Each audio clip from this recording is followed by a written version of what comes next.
lived.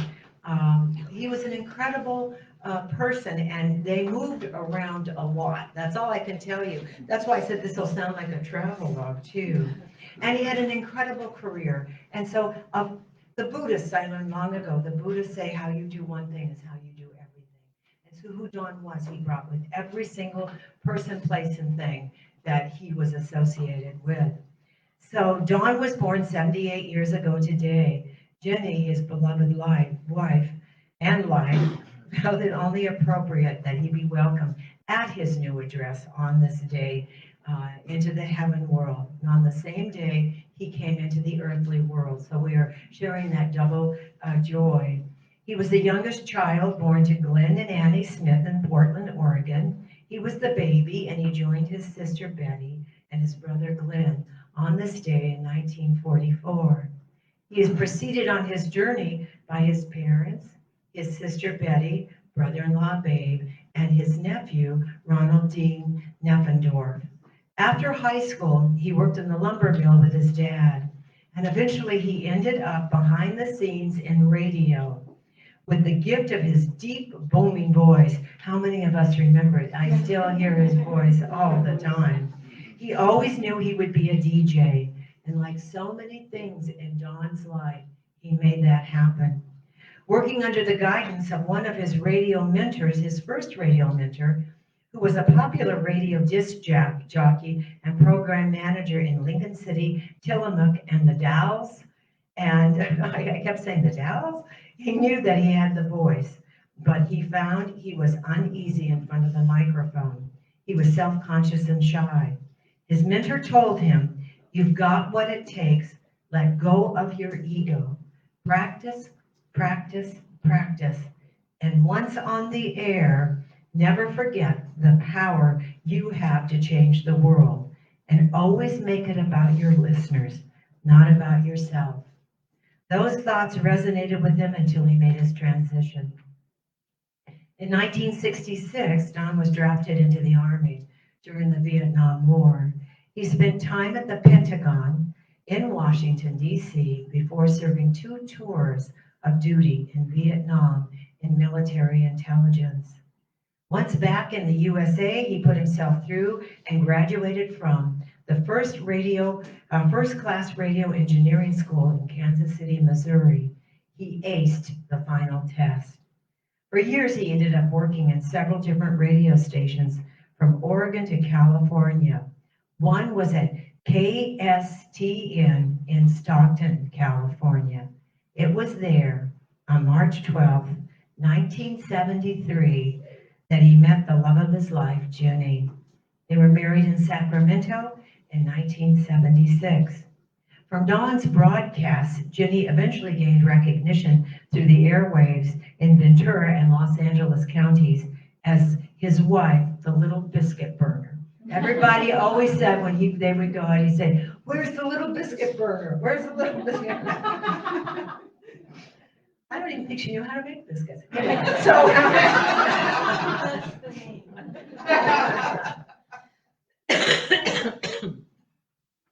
when they met at this rock and roll station, Don and Jenny were both enamored with and immersed in the rock and roll scene. Eventually, their love for radio and music brought them to Oxnard, California, where he became a popular DJ at KACY, one of the largest rock stations at that time in Ventura County. His career took him next to KVEN, Ventura's news station. Because of his commanding voice, ironic humor, wisdom, and inclusive, joyous presence, he was asked to host a talk show. In 1980, it's all about, life is about me. So I walked into KVNK. He had not been there very long, and that's where I first met Don. He was highly intuitive, I've learned throughout the years, and highly sensitive too, to what to say, when to say it, how to say it, most of the time. So the first day we worked together, he went home. This was the true story, the very first day, and he told Jenny, "I just met your new best friend." And he was correct.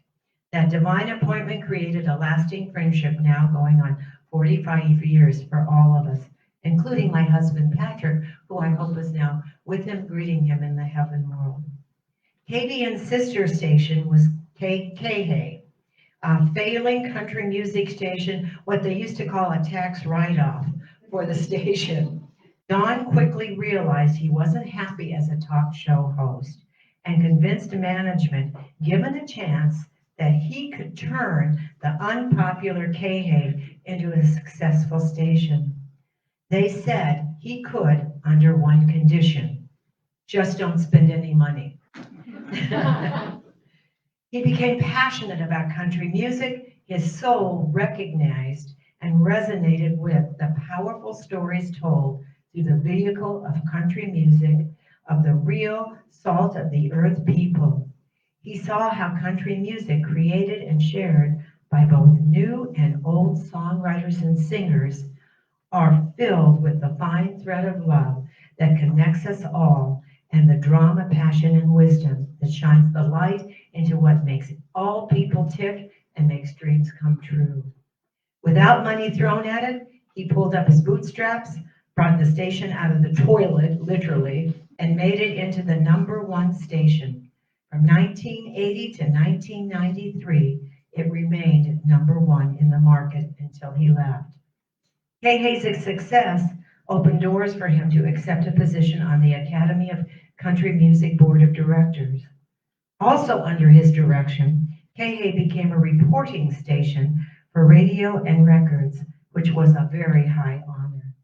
Riding on the tails of that success, he and Jenny were invited to meet and spend one-on-one time with many past and current famous country artists, attending their concerts, meeting them backstage for photo shoots, being welcomed to private parties and dinners with famous music artists and different celebrities as well. Don came from a line of Methodist ministers, and seeking and living from higher spiritual principles always resonated with him. During his time living in Ventura, Don and Jenny joined the Oxnard Church of Religious Science that honored all faiths and taught spiritual tools on how to live an inclusive, successful life, and with lots of joy. Reverend Sanchez, the church's minister, strongly encouraged him to go and begin ministerial classes. Like all things, Don considered this very thoughtfully. Becoming a minister is something he always wanted to do, but he always resonated with the memory of that first radio mentor: be inclusive, compassionate, draw from something spiritual greater, and he realized he could be a Sunday morning minister and reach a small group of people in a sanctuary once a week, or he could use the platform of KHA Radio to share the joy of the oneness and connectedness to all of life without ever mentioning any religious philosophy or beliefs. Always coming from that inclusive higher place and perspective, he lifted the spirit of thousands every day and created many community programs that help those in need how to experience a better life. During his KHA years, Don, along with Jenny, joined the Ventura Downtown Lions Club, where Don served as president. He always rose to the top from 1990 to 1991. Again, his unspoken ministry through different Lions programs benefited the sight and hearing impaired, the handicapped, the homeless, the hungry, and many children. Eventually, Don's radio career brought he and Jenny to Mason City, Iowa, to the station KIA, and I always loved this. Its nickname was the Country Moose. I always loved that. They bought a huge farmhouse on 6.5 acres, and it was just adjacent to KIA. In good times, he could walk. I don't know if he took a tractor in snow times, but he could walk in good times. Yeah, and they were there until he retired from radio in 1999. They moved back to Portland. They moved there because his mom, Annie, was there, and along with other family members and friends. So that's what was calling him back. They moved to Beaverton, Oregon, where Don worked as a tech specialist for Office Depot. But missing Ventura County once again, they wended their way back to Ventura. He requested and was transferred by Office Depot and got that request. Obviously, it came through to California. After 5 years, they chose to move to Orange County, where they were generously offered the responsibility to be caretakers of his cousin Barb Johnson's home. After Barb was called home to heaven, Don's cousin Pam, who is with us today also, Barb's sister who lives in Portland, ensured that Barb's wishes that her dogs, Buttons and Kiana, would live in Barb's home until they died and be loved and well cared for. Also, Barb wanted Barb's home to remain a welcoming vacation and gathering spot for Pam and now Spike and friends befriended by Pam and Barb from around the world. Pam's generosity and Don and Jenny's presence helped that make that wish a reality for someone they all loved. While in Orange County, one of the most important parts of his life in recent years happened. He discovered and joined a Vietnam veterans group that took him on the journey into the deepest part of the shadow self, his shadow self. Meeting every week for breakfast, that beloved group shined the light into the heart of darkness created within him during the Vietnam conflict. It helped him understand and deal effectively with some of the horrors he witnessed firsthand during his tours in Vietnam. It helped him come to terms with what had been chasing him for years, and for the first time he was able to turn around and embrace and honor the remnants of his post-traumatic stress disorder. From Orange County, once again, Oregon called them back. This is their home they're in, and now this is the home that Don left and made his transition in.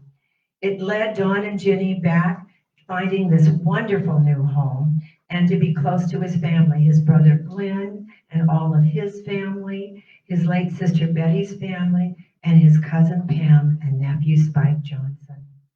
Here, both Don and Jenny have been gifted with loving family, friends, rebuilding and recreating new bonds of spirituality and friendships. Here is where they also experienced one of the greatest challenges in their lives that allowed them both, once again, to rise higher in their love, their integrity, and also reach deeper into the nobility of their souls. In 2020, Don was offered the opportunity of expressing his unconditional love through his nursing care for Jenny with the discovery of and healing from her diagnosis of lymphoma. Thank God, you are cancer-free. Jenny, then cancer-free for a very short time, was then called upon at her deepest heart to show the same unconditional love and give from that place of love to the love of her life. In April 2021, Dawn was diagnosed with leukemia. And what I know right now for Jenny, because she is with us after over how many years together? 48 years? 49 years together. I know your faith is so strong that at the first time, this is the first time you've been separated physically from Dawn. But I know for her that she will continue to live a rich life, feeling the presence of her beloved Dawn still close to her. Goodbyes are for those who only love with their eyes, because those who love with their heart and soul, there is no such thing as separation. I've always felt Dawn and Jenny were twin souls. I believe Jenny felt that. I never asked Dawn, like, oh, are you twin souls? Because we probably wouldn't have answered me. But Dawn and Jenny are twin souls, and twin souls are never separated. Daily, Jenny and Dawn are still communicating, her in this third dimensional earthly world, and him, free at last, sharing what she will experience with him at his new address in the heaven world when she joins him and they're back together again. And so in this moment, I would like to call his brother Glenn Smith up.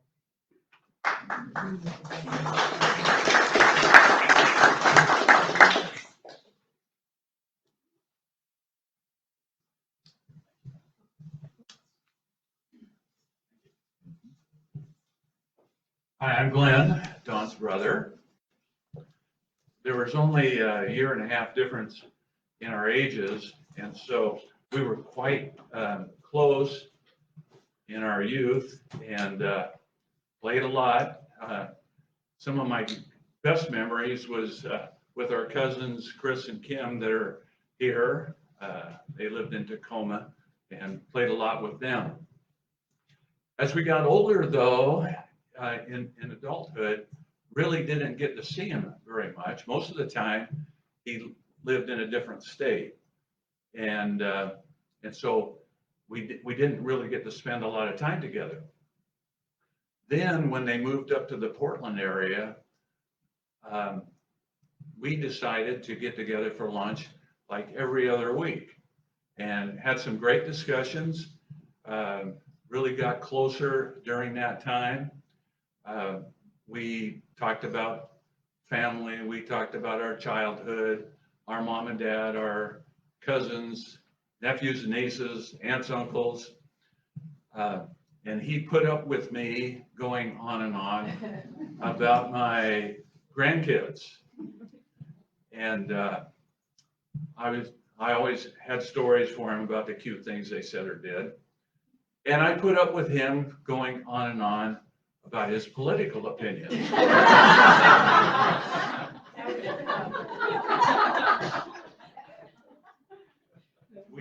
The last few years, we were both retired. We had both worked for 50 plus years. And so we talked quite a bit about our jobs during that time. And one particular luncheon, he said, I'm going to tell you something I've never told anybody else. That got my attention. And he says, it's the most embarrassing thing that ever happened to me in radio. Got my attention even more. And so he told me the story. And because he had not told anybody, I respected that. So I didn't tell anybody. And then I thought, at this particular time, what the heck? So his story was, he was a program manager at a country western station. This was many years ago.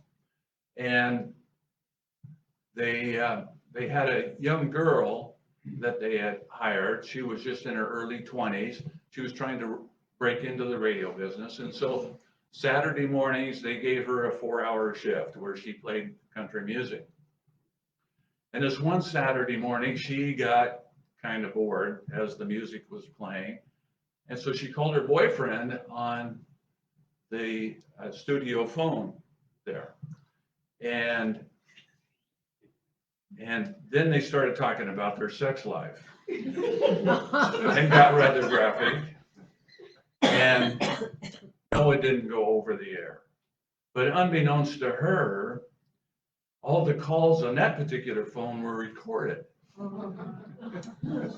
Well, then one of the following Sunday mornings, the station was just automated on Sunday mornings. There wasn't anybody in the building. They just played recordings. And through some snafu, this particular recording popped up. And so over the air is this girl's sex life. And, but it only went for an hour and a half.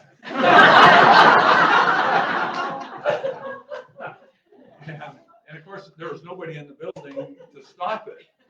And they used words and described things that the FCC just did not approve of. But that's not the best part.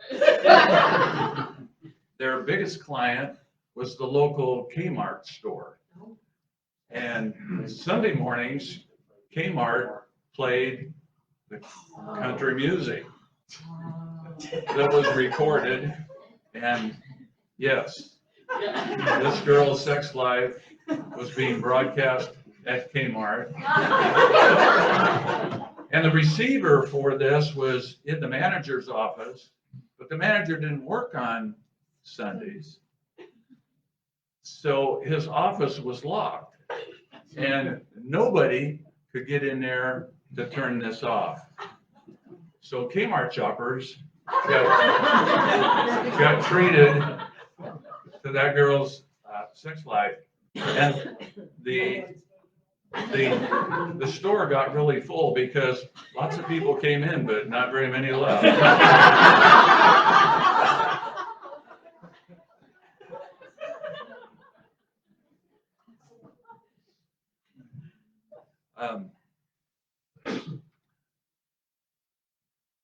One of the things that I remember about my brother, the thing that first comes to mind is his sense of humor. And in particular, puns. He was the king of puns. And a classic example was he was putting together a newsletter. And in this newsletter, he was putting in information he thought we all ought to have. And on the cover of the newsletter, he had a small picture of a small dog, a Shih Tzu. And the title of his newsletter was Shit You Should Know.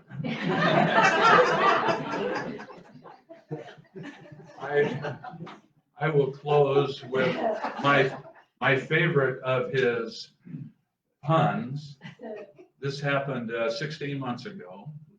My youngest grandchild was born, a boy, to my son Dan and his wife Jessica down in Central California. And so I was telling Dan all the information about this newborn, how long he was, his weight, and then of course his name. They named him Alder. And Don says, well, that's a little unusual. How did they come up with that? And being a bit of a smartass myself, I said, it's from the family tree.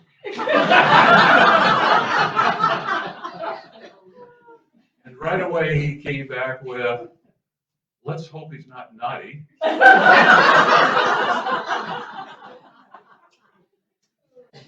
Thank you very much.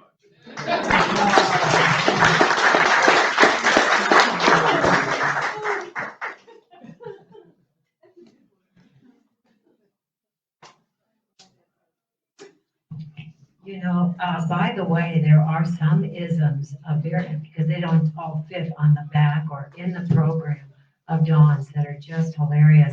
One that is not in there that I just love, as long as Glenn has already said this, is this is not about politics. Someone said, you don't have to say that, but when Trump called, there was something in Africa, and all the people were they wanted help of some sort. And he goes, and Trump said, and it went out everywhere. Why do we have to help those people in that S world country, that third world, S country? And Don said, it's given a whole new meaning to third world countries. There's so many things that he said. Now I'd like to invite up Pam Johnson.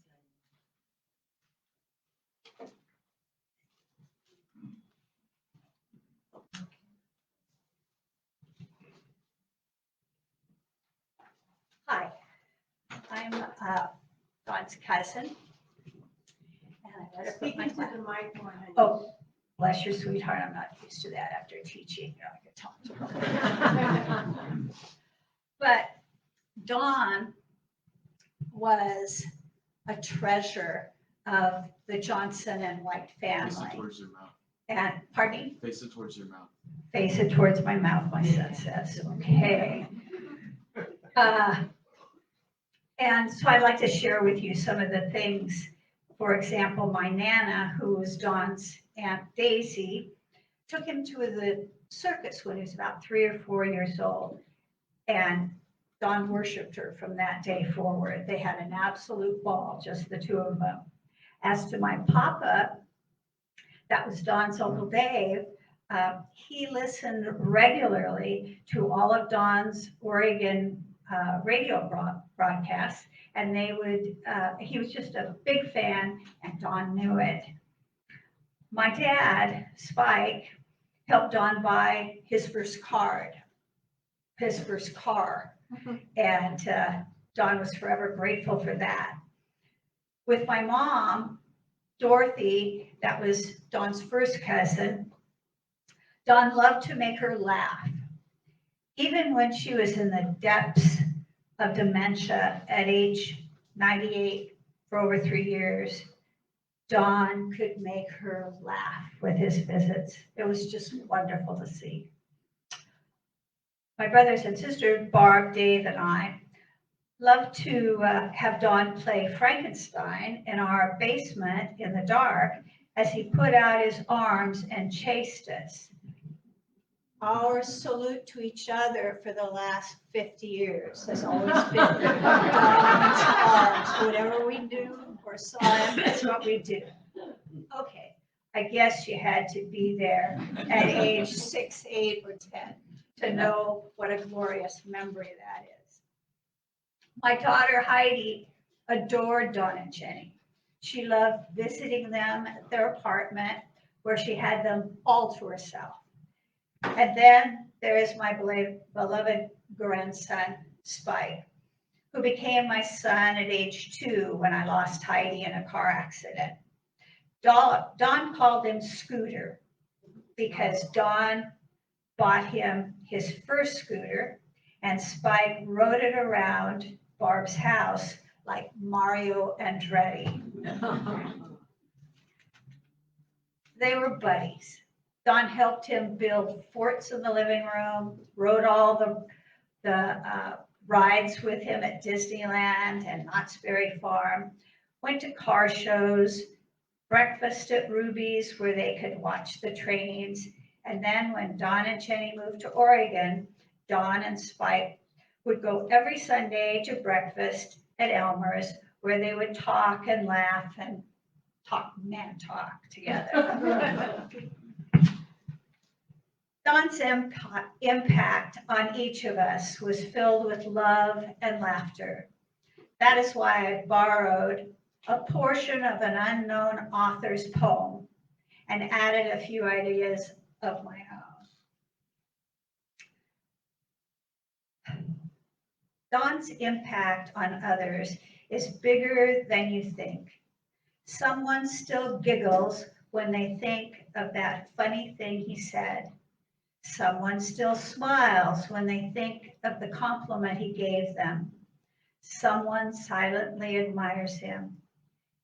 The advice he gave us made a difference to people.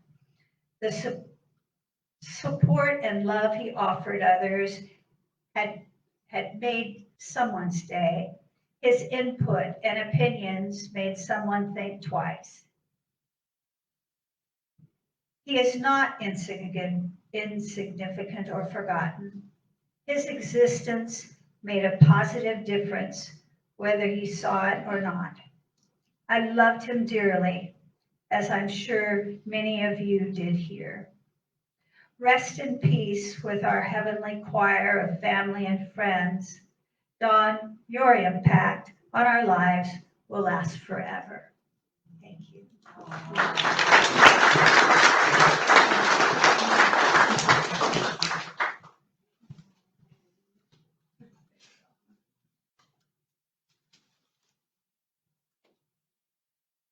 I had the joy of getting to know Pam when they lived in Orange County. I would go down and stay with them when Pam was there.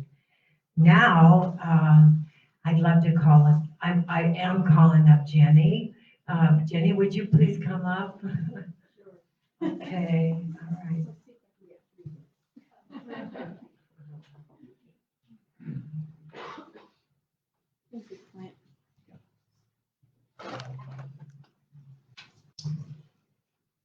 Okay. Good morning, good afternoon. Of course, all of you know that I loved Don with all my heart, and I still do and always will. So I'm just going to share a few things from our life together. I was working as an assistant rep at Katz Television in San Francisco when my boss got in an argument with head honcho at Katz and quit his job while I was on my lunch hour. So about once a month, my boss, old boss from Stockton would call me, why don't you come back to work? And I said, no, I like working here in the city. Well, after that happened, it was maybe about half an hour, and my boss, former boss from KSDN in Stockton called and said, why don't you come back to work? I'll give you whatever you want. Just name your price, blah, blah, blah, blah, blah. So I did. I asked for the world and got it. And that's when I went back to Stockton and KSDN, and Don was the morning drive guy there. So, and I still remember it was March 12th, 1973, the first time I ever met him. But I will tell you, I didn't like him at first. Well, he could be, well, Don will never stab you in the back because he would stab you in the face. Whatever he has to say, he's going to say it. And so I thought, that sometimes he was kind of rude, and sometimes to the other jocks who I had worked with before, and I loved them, and I was a little protective of them. But then one Saturday I was in working, and he was very upset, very down, and I asked him, I said, what's going on? And he was really upset because his best friend in town had tried to commit suicide the night before and couldn't reach him on the phone. And he was so sensitive about that. And it just really warmed my heart. And I thought, this guy really has a heart. So we talked about that for a while. And then, we became friends. And then after a while, we became best friends. And then we became romantically involved. And then we got married. It's really funny because a friend of mine reminded me of this at our wedding. Her name was Norma. We worked with her at KSDN. And one day Don came in to give me some copy for a commercial we were going to cut and to let me know what time we had the studio and everything. And while he's talking to me, this voice in me said, I'm going to marry this man. Now, this is when I didn't really like him. And I started laughing, and he says, what's so funny? And he says, oh, I just had a random thought, sorry. And so after he left, I told my friend Norma, and we both laughed because she knew I didn't really care for him that much. And then I forgot all about that. And at our wedding, she reminded me of that. Isn't that weird? So anyway, I have to find my place here. So I eventually got used to his sense of humor and his occasional sarcasm. And sometimes occasional was a little closer together than others. But everybody liked Don, and we would often call him Sincere instead of Sinclair. We always called him by his last name at the radio station, but people would jokingly call him Sincere because he was very sincere. And I always called him Sinclair. And finally, when we were dating, he says, do you think you'd call me by my first name? Yeah. So it was hard, but I got used to it. When we got engaged, it's kind of funny. My parents we always went to Dillon Beach in the summers. And my parents rented this, oh my God, sized beach house. And all of us kids went. I think my brother Ken was the only one who couldn't make it. And but Tammy and Tracy and all the family was there. And he said, let's go for a walk on the beach. Well, my niece Tracy and her friend Laurel decided to follow us. And pretty soon Don says, why don't you girls just get lost? And he loved kids, so it was, I thought, gee, there's something on his mind. And even the thought, I thought, he's going to break up with me while I'm here at my family. And, I mean, he just had this unusual feel about him. So we ended up sitting in a cow pasture watching hang gliders off the dunes. And he says, and then he asked me to marry him. And I always wanted to say when somebody asked me to marry him, well, not this weekend because I have to do the wash. But instead I said, are you kidding? And after the shock wore off his face, he said, no, I'm not kidding. So I said yes. And then we went back up to the beach house, and he asked my parents for my hand in marriage. And of course they loved him, especially my mom. She really loved him better than her own kids. And so, which, I could understand that. But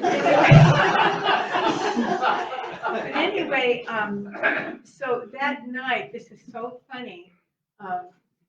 My dad announced to the family, we're going to have a new member in our family.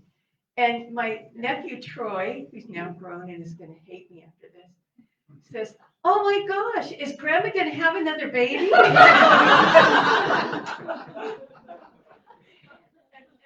brother-in-law, Glenn, about this Glenn, both my brothers-in-law were named Glenn. And Glenn came over and shook Don's hand and he says, "Congratulations." And then it kind of hit everybody. Oh my gosh, they're engaged, you know. So it was really kind of fun. So let me I get kind of lost in this. On September 4th, 1976, we were married in Sacramento, California. We chose that date because it was our niece Tammy's birthday, and that way we would always remember her birthday, and she would always remember our anniversary. But it also helped that it was Labor Day weekend, and more people could make it easier to come. Don had a 65 Corvette that was his pride and joy, and you'll see it in the video presentation. He would never let anyone drive it. So when he gave me a set of keys to the Corvette and my Christmas stocking, our first Christmas together, I knew we would last forever. I did drive it once to work after we moved to Oxnard, and I never drove it again. It just had too much power and it scared the hell out of me. And I just didn't want, I even gave him back the keys and I said, "I don't need these."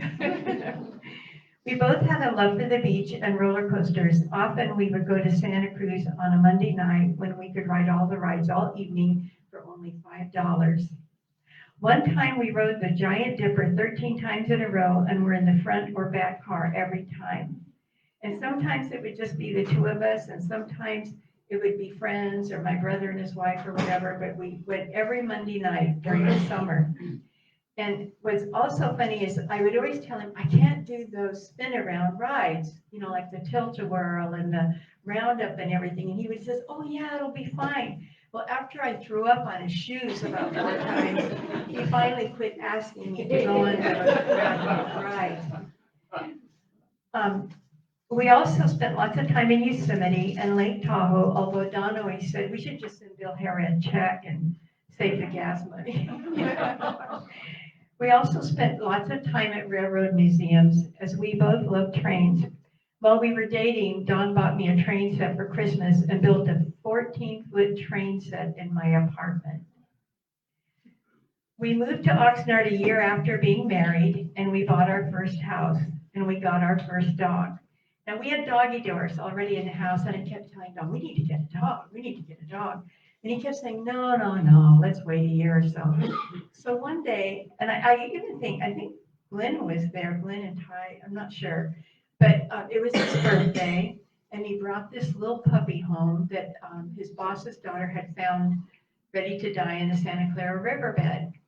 And so he says, "Oh, would you grab me a shirt up?" We had a rod out in the garage where when I laundered stuff, I hang the shirts up there till we put them away. And he says, "Oh, would you grab me a shirt from the laundry thing out on the garage?"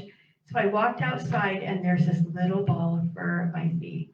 I sat down and I cried and cried and I held this little puppy, and he named her Seiko because she was a German Shepherd and she was our watchdog. So anyway, Seiko, and first he would let her in the kitchen, that was all. And then finally he would let her in the in the family room. And then he'd let her in the hallway, but she was never allowed in the formal living room. And she would walk right up to it and lay down and stick her nose into the room, but she would never go in there. Of course, when she had a litter of puppies and we had our big dog, Bobo was different. He would do the same thing, but if we weren't in the room at Christmas time, I made them homemade doggy biscuits and put them in new doggy dishes. And the next morning, it wasn't even Christmas, but we went into the living room, and here under the tree, both their dishes were open and all the dog biscuits were gone. Bobo had eaten everything. So, and after she had her puppies, Don recorded them, all their little sounds and everything, and played it on the air the next morning. You would have thought they were our kids. Well, they actually were, but it was really fun. So then we lived there for a long time, and of course, working with Kay Hay, and I would fill in a lot on mornings that Shanna couldn't be there, and she was in her early 20s and drank a lot, so she was out a lot. And Charlie had some, when she came on, she had some health issues, but she was wonderful, a sweetheart, but I would fill in for her as well, and that's where the biscuit burner thing kind of came about. But when we worked at Kay Hay, it really was like a ministry, and we would do things like help Toys for Tots, and I would stand out front of the station, and he'd send the mic to me, and I'd interview people bringing toys by, and the Marines were having trouble getting toys for the Toys for Tots, and so he called up and said, "Can we help?" They surpassed what they needed by 2,000 or 3,000.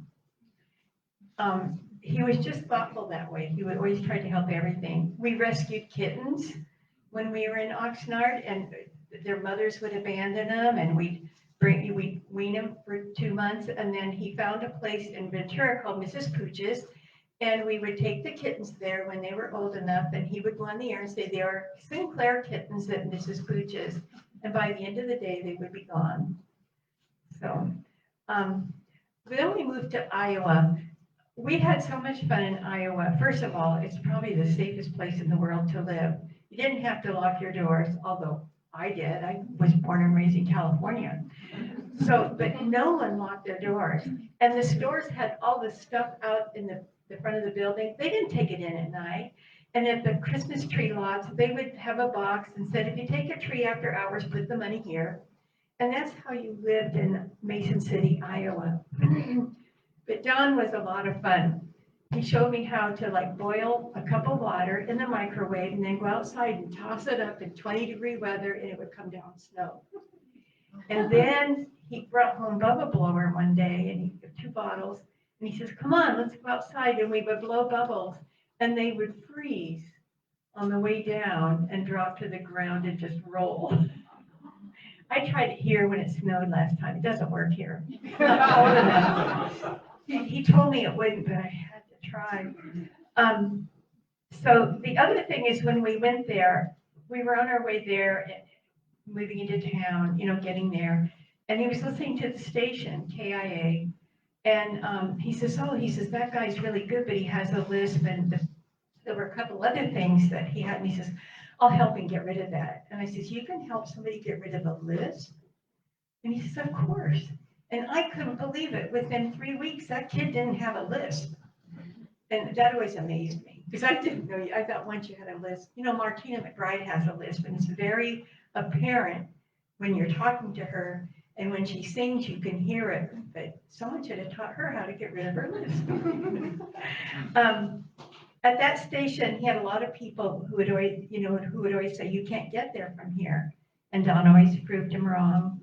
One of our favorite things was to go to the surf ballroom, which was just entered into the Rock and Roll Hall of Fame. And we became friends with the family that owns it and still talk to them this day. And we hiked out one day to the cornfield where the crash was and saw it was, you guys who are young enough know it was the day that music died. And those that aren't young enough read about it. But it was Buddy Holly, J.P. Richardson, and Richie Valens. J.P. Richardson was also known as the Big Bopper. And they have this little bitty shrine out there in the middle of this cornfield. And we thought it would be something really major. If we hadn't been looking, we would have stumbled over it or not even seen it. So that was one of his biggest thrills of being there. The first thing he did when he went to work at KIA was he found the farm guy that was on the AM station. And he says, "I want you to tell me everything I need to know about corn." We were surrounded by cornfields, but he says, and the guy says, "Well, you don't do farm news or anything." And he says, "No, but I live here." And I says, "I don't want to make a mistake and embarrass myself when it comes to corn." He was corny. At the last Christmas party at the radio station we went to, he wore a shirt and he put mistletoe on the shirt tail. And it was because the guy that was managing it left and put his girlfriend in charge. And there were so many people that would leave the building crying all the time. But he got along with her pretty well until one day she kind of like messed with him. And that's when I said, well, should I call Lucy, our realtor? And he didn't say, he says, I'm going to the phone. Didn't say anything. I started dialing and I said, one ringy-dingy, two ringy-dingy. And so I told Lucy, we want to sell the house. And so that's when we came back to Oregon. So, but the other thing we were talking about is isms. When we were in Iowa, and you tell me when I'm going too long. When we were in Iowa, Don was really starting to feel his depression, there. And he asked the doctor about it. He finally decided to go to a doctor and find out if there was something he could do. So he goes into the hospital there and to where the doctor's offices are. And they walk up and he says, I have a doctor's appointment. And she says, which doctor? And he says, no, just a regular doctor.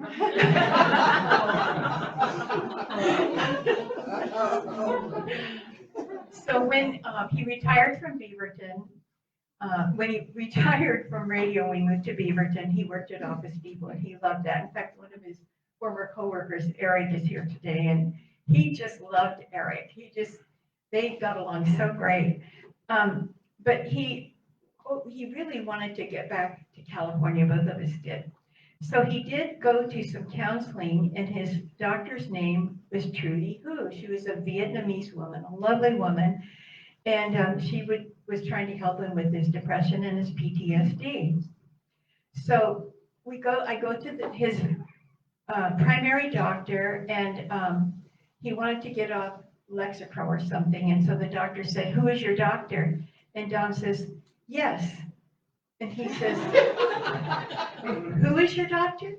And Don says, yes. And I knew this could go on forever, so I told the doctor, I said, his psychologist's name is Dr. Trudy Hu. And the doctor just roared, but he was just like that. And then when he had cancer and had to have radiation 5 days a week for 2 months, and he'd have to drink a half a gallon of water, drive a half an hour to Long Beach, wait 20 minutes to get his radiation treatment, and then he could relieve himself. And when the doctor told him what he was going to have to do, he said, Doc, you really take the fun out of cancer. But his happiest time was with the Vietnam group that we met at Flappy Jack's.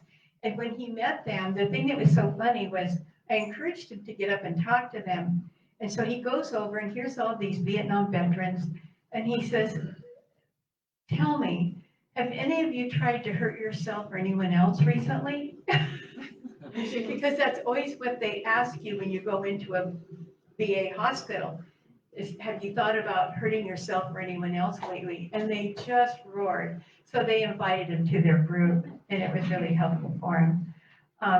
Then we finally moved up here to Forest Grove, and I'm going to just wrap it up with, in December of 2020, I was diagnosed with lymphoma. And I was in ICU for 2 weeks before they found out. And then when they found out, I had already called a couple of people and said, guess what, I'm getting out of the hospital tomorrow. And then half an hour later, the doctor came in and said, we found cancer in the fluid that came from around your heart, because I'd had emergency surgery to remove fluid. And he said, you'll start chemo next Tuesday. And I was a hot mess. But what was so neat, the nurse told me later, she says, when he came back and said he needed to talk to you and Don again, he said he had tears in his eyes. He hated that he had to tell you that. So anyway, Don took such good care of me, and we were quarantined. We couldn't have anybody in the house. You can ask Sue and Laura and the family and everybody. In fact, Scott and Lynn and Glenn and Terry and a few other people did what Don called drive-by shout-outs, where they'd come and sit in front of the window and we talk on phones. But that went on for over a year. And just last April, when I was, given a clear bill of health for lymphoma, Don was diagnosed with leukemia. And he did so well for so long, we really thought maybe he could live another 4 or 5 years. And they had given him 12 to 14 months, and he died, 13 months later on May 18th. And, the happiest day of my life was when I married him. The saddest day of my life was when he made his transition to the heaven world. And I just want to say thank you to all of you for coming today and making this such a special day. And to my nieces and nephews who've come up several times from San Jose, Gilroy, and that area, and have helped me go through everything and get rid of stuff and done things for me. And for Glenn and Terry and Dale and Diane and others, my friends Sue and Laura, all of you for coming, Pam and Caden, for coming and helping me with so many things. I'll tell you what the real miracle is in that, not just that they would come help, but that I would accept help, and Linda too, and Dominic, but Renee, all of you. I just, I'm overwhelmed at the generosity, and it's hard for me to accept help. And when Don passed, and there were things I didn't get from him, like passwords I needed and other things, and he just didn't feel, he just didn't have it in him. And finally I said to God, okay, God, I get it now. Don's going to make his journey to your world, and I'm going to be in your world here, and you're going to teach me a whole lot of new things that I don't know how to do. And I'm just going to thank you and embrace the journey. So thank God, thank Jesus, and thank you, everybody. I love you all.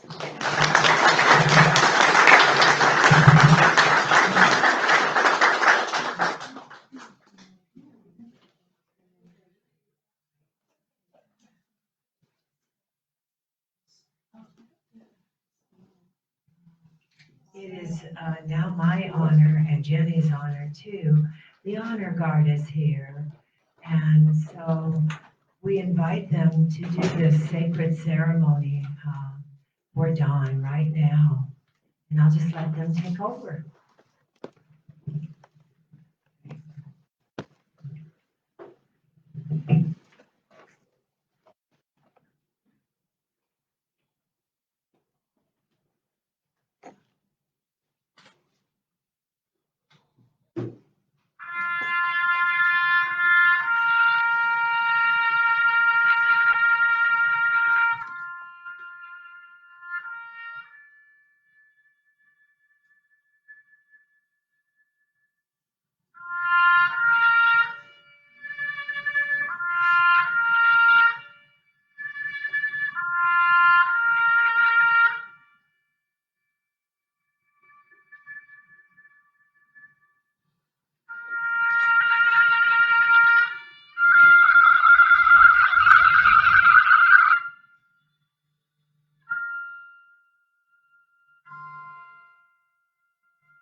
On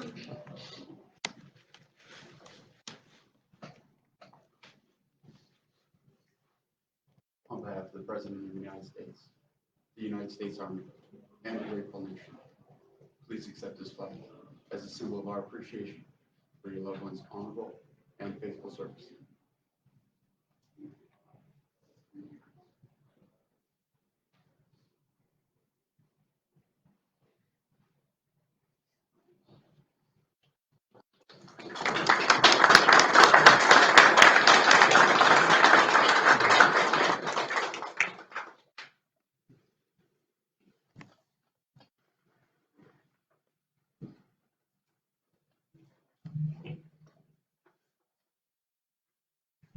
That was so moving and so lovely. I just want to wrap this up by when I visited Don last, what he really wanted from me is to convey who he was. The one thing that moved him the most. And politically, we were never on the same page. We agreed just to love each other. That was number one. But number two, and it was a trip that he took with Glenn to the Grand Canyon and Kelsey, his niece, Glenn's daughter. And they were hiking down the Grand Canyon from, I don't know, the east to the west or the west to the eastern. And he got elevation sickness. And he turned around like 7 miles down. He could hardly move. He literally crawled back up to the top. And he absolutely was praying. He was doing everything he knew to get up to the top of the rim. And apparently that last step isn't just a step. It's you have to like rock climb to get up there. And he couldn't do it. And he literally prayed, and Jesus appeared before him. And Jesus put out his hand and lifted. He said, Pam, I'm just telling you this. And he lifted him up and saved his life. And when he told me that story, I knew how much he loved God, and I just wasn't aware of his connection with Jesus. And for those, there is one of those little ironic things about Don again is Don did all my ancestry. Did anybody else have their ancestry done by Don? Because I was adopted, where you would look back at family. Well, what he found when he looked back in his family is he is related to Jesus. And so when I said, oh my God, I didn't realize how much you love Jesus. And he goes, well, he is family. And knowing that trip was incredible. And I think your daughter had to be airlifted out. Is that correct? After a few days. Wow. Anyway, so let us just come together with all of this good, all of the good that Don is, ever will be in that incorruptible soul. Let us just go within now and do a closing prayer.